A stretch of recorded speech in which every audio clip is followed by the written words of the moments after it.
Tapi sebelum tu nak tanya Acik sebelum Acik balik ni. Macam mana boleh sampai kat gudang Persija ni Acik? Saja lalu tadi nak cari gudang lah. Tu yang jumpa tu. Itu yang terus mula pergi kedai yang pertama. Lepas tu tengok cari pilihan lain lah. Macam tu. Ada yang Acik pergi dari lama kita, ada yang tolong suggestkan ke sini lah. Tak ada. Tak ada? Kita saja. Acik terus ke sini. Tengok kat dalam tu.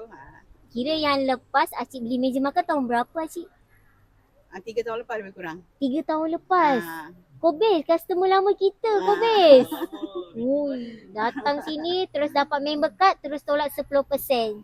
Jadi Acik barangnya okey. Ya, alhamdulillah. Layanan macam mana okey tak Acik? Bagus. Bagus. Acik ada kata-kata tak untuk geng-geng kita kat luar sana?